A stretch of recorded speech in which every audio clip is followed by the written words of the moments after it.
छत से एक बल्ब तार के जरिए नीचे लटक रहा है और हल्का हल्का हिल रहा है। इसकी रोशनी झिलमिला रही है। दीवारें नम हैं, टूटी फूटी। नमी की वजह से फफूंदी रगों की तरह फैली हुई है। कहीं से पानी टपकने की आवाज आ रही है, मुसलसल, अजियतनाक। एक वजनी धात का दरवाजा चिरचिराते हुए खुलता है। दो मुहाफिज इंटेलिजेंस ऑफिसर ब्रिगेडियर धर्म को घसीटते हुए अंदर लाते हैं।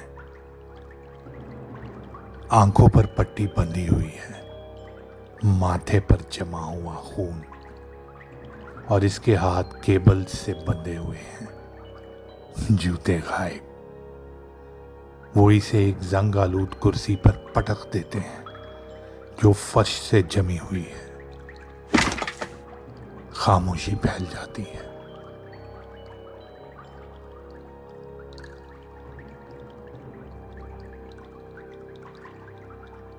फिर बूटों की आवाज बढ़ती हुई दरवाजे की तरफ आती है। सरवर छुरा दाखिल होता है, एक टैंक की तरह मजबूत। आंखों पर सुकून, चेहरे पर कोई तासुर नहीं। वो दरवाजा बंद करता है और आगे बढ़ता है। सरवर बहुत नरमी से, उतार दो यार, इसकी पट्टी उतार दो। एक मुहाफिज धर्म की आंखों से पट्टी नोचता है। धर्म आंखें सुकेड़ता है, रोशनी में देखने की कोशिश करता है। वो काफी परेशान दिखता है। सरवर कुछ नहीं बोलता, बस धर्म के सामने झुकता है और नीचे इशारा करता है। धर्म नीचे की तरफ देखता है। 2 ग्रेनेड सूतर की रस्सी से बंधे हुए हैं, इसकी टांगों के दरमियान लटक रहे हैं और हर पट से मजबूती के साथ बंधे हुए हैं। सरवर सर्द लहजे में, भागोगे तो ये उछलेंगे और ज्यादा उछले तो फट जाएंगे, और अगर ये फट गए तो धर्म बाबू, छोटे छोटे शार्पनल, छोटे छोटे छरे, काफी तादाद में। मैंने 2 अलग-अलग ग्रेनेड लगाए हैं ताकि एक एक शार्पनल और छरा आपको अलग-अलग मजा दे। आप तो ये जानते हैं कि वक्त तो इतना ज्यादा नहीं लगता, चंद सेकंड की गेम है, लेकिन जो तकलीफ है, धर्म बाबू, ना ना ना कीजिएगा। मैं तुम्हें तकलीफ देने नहीं आया धर्म बाबू, ये काम किसी और के लिए है। धर्म तनाव में आ जाता है और वो सरवर के चेहरे से कुछ समझने की कोशिश कर रहा है, लेकिन कुछ नजर नहीं आता। सरवर के चेहरे के ऊपर कोई एक्सप्रेशन है ही नहीं।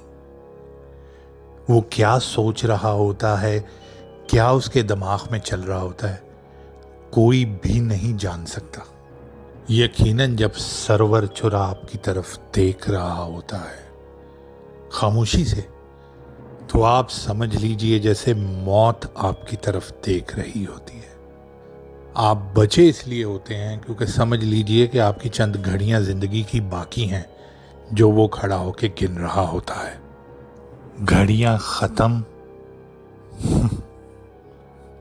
आप खत्म।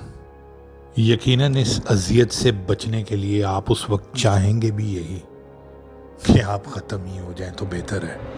सरवर धर्म के गिर्द आहिस्ता आहिस्ता चलते हुए बोलता है। 2 महीने पहले दिल्ली में आपने अपने अफसरों के सामने खड़ा होकर कहा था, मैं खुद पकड़ूंगा गोश्त को, याद है? कोई जवाब नहीं आता। तुम हंसते थे और कहा था वो सिर्फ एक अफसाना है, एक साया। कहा था वो तुम्हारी ट्रॉफी बनेगा। हाय, हजारों ख्वाहिशें ऐसी धर्म बाबू कि हर ख्वाहिश पे दम निकले, लेकिन आपके पास तो सिर्फ एक ही जान है और एक ही बार निकलनी है। अब देखो, कुर्सी से बंधे हो, ये उम्मीद करते हो कि मैं इस कमरे में आने वाला बदतरीन शख्स हूं। धर्म की सांसें तेज होती हैं। सरवर कहता है, वो देखो, वो आ रहा है, द गोस्ट। और सरवर दोबारा उसके आगे खड़ा हो जाता है।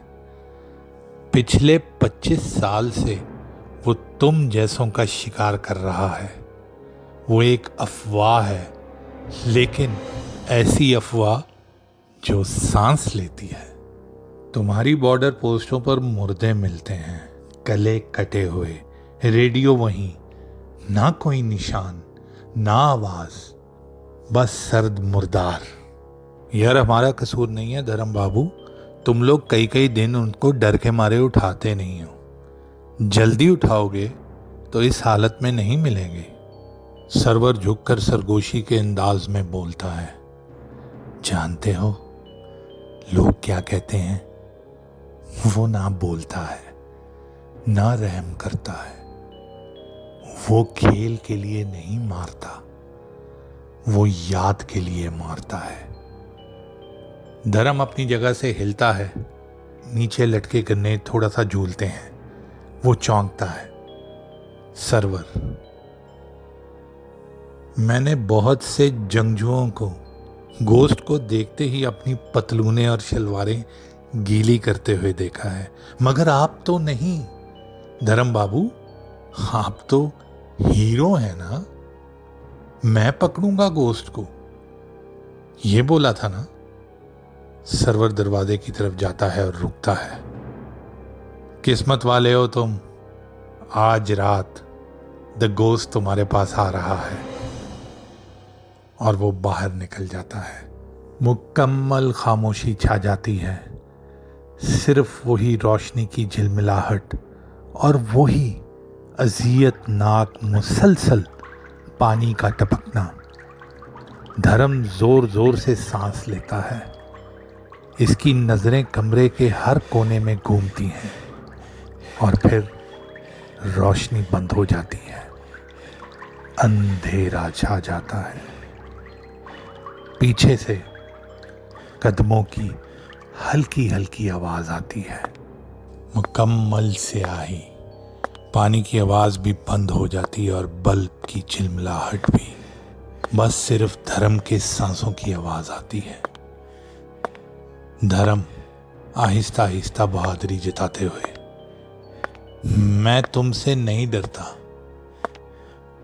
और एक वक्फा छा जाता है। फिर एक हल्की सी सांस धर्म को अपने कान के पीछे महसूस होती है। धर्म जोर से चौंकता है। कुर्सी अपने बोल्ट्स के साथ टकराती है और एक माचिस जलती है। कमरा तेज रोशनी से लम्हे भर को रोशन होता है। सामने एक साया बैठा हुआ है।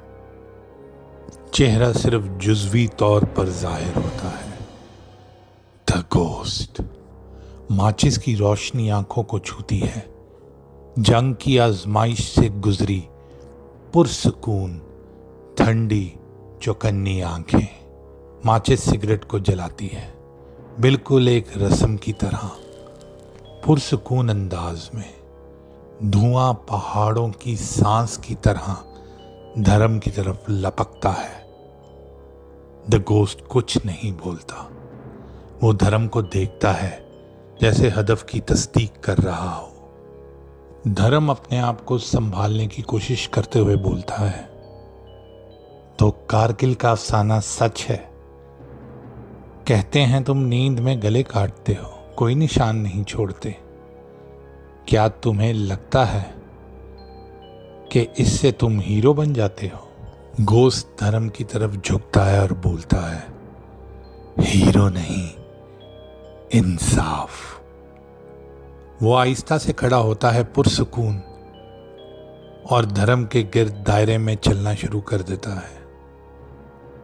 तुमने कपवाड़ा में बस्तियां जलाई, लोगों को जिंदा जला दिया। राजौड़ी में तालिबे इल्मों को थैलों में कटवा के भरवाया। एक बच्चे की आंखों में पेंसिलें गड़वा दी क्योंकि उसने उस पेंसिल से पाकिस्तान का झंडा बनाया था। धर्म घबरा कर बोलता है, मैंने वो किया जो जरूरी था, नज़्मो ज़ब्त के लिए, अपने मुल्क के लिए। गोश्त जवाब देता है, डर की बुनियाद पर बनाया गया नज्म कब्जा होता है। तुम्हें किसी अदालत की जरूरत नहीं, तुम्हें बस यादाश्त की जरूरत है, वो भी तुम्हारी अपनी। वो यादें जो तुमने वर्दी और तमगों के नीचे दफन करना चाही।